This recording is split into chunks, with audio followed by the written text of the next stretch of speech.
না তেনেকুৱা কথা কোৱা নাই এতিয়ালৈকে এলায়েন্স হোৱা নাই এতিয়ালৈকে আনুষ্ঠানিক এলায়েন্স হোৱা নাই এতিয়া এলায়েন্স যেতিয়ালৈকে নহ'ব তেতিয়াহ'লে আপুনি কোনোবা এটা সিটত এতিয়া আমি কাম নকৰোঁ এনেকৈতো বহি থাকিব নোৱাৰে এলায়েন্স যেতিয়া হ'ব কোনোবা এটা সিট যদি আমি সিদ্ধান্ত ল'লোঁ যে এইটো আমি আমুকক এৰি দিম তেতিয়াও আকৌ আমি সহায় কৰিব লাগিব আমাৰ সংগঠন থাকিব লাগিব কথাটো সেইকাৰণে এইটো কোনো চূড়ান্ত সিদ্ধান্ত হোৱা নাই কথাটো ব্যাখ্যাটো অলপ বেলেগ ধৰণে হৈ আছে মই অত্যন্ত আশাবাদী এলায়েন্স হ'ব বুলি আশাবাদী আৰু পৰিৱেশ এটা বনাবৰ কাৰণে আমি সকলোৱে চেষ্টা কৰি আছোঁ আৰু আমি সকলোৱে যদি পৰিৱেশটো বনাবলৈ চেষ্টা কৰোঁ তেতিয়া এলায়েন্সৰ সম্ভাৱনা আছে নাজানো মই ৰাইজৰ গুৰিলৈ গৈ আছোঁ ঘৰে ঘৰে গৈ আছোঁ তাত মোৰ নিজৰ এইখন আছিলে কৰ্মভূমি সেয়া আছিলে জন্মভূমি ইয়াত MLA থাকোঁতেও সম্পৰ্ক আছিলে মা দেউতা তাতে মৃত্যু হৈছে গৈ আছোঁ ৰাইজৰ ওচৰলৈ শেষ সিদ্ধান্ত ৰাইজে যি ল'ব মানি ল'ম এইটো আমাৰ ইয়াৰ AGP আনিছে উতুল বৰা ডাঙৰীয়া আৰু কেশৱ মহন্ত ডাঙৰীয়াই হিমন্ত বিশ্ব শৰ্মা ডাঙৰীয়াৰ বিৰুদ্ধে কেতিয়াও অভিযোগ নানে কাৰণ তেওঁলোক দুজন ঠিকে আছে মেইন মানুহ দুজন বিজেপিৰ মেইন মানুহজনৰ লগত ঠিকে আছে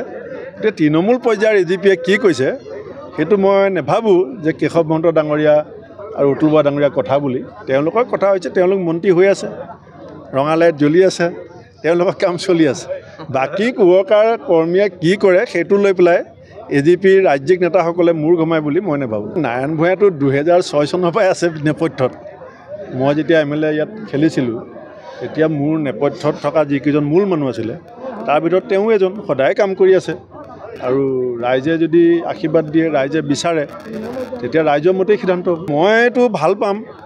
যদি আমি একেলগে কাম কৰি থকা মানুহবিলাকৰ মাজত এজন বিধায়কক ৰাইজে আগবঢ়াই দিয়ে আৰু বিশেষকৈ আমাৰ কংগ্ৰেছ দলৰ প্ৰাৰ্থীগৰাকীক যদি বিহপুৰীয়া সমষ্টিৰ ৰাইজে মৰম কৰে সেইটোতো মই আটাইতকৈ ভাল পাম আৰু বিহপুৰীয়াৰ ৰাইজেও কৈ আছিলে মোকো কৈছিলে যে আপুনি যদি কেতিয়াবা যায়গৈ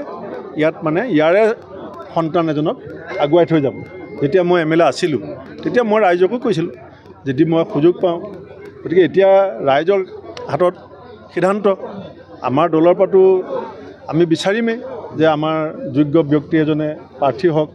আৰু ইতিমধ্যে মই দেখিছোঁ যে ৰাইজৰ মাজত যথেষ্ট সঁহাৰি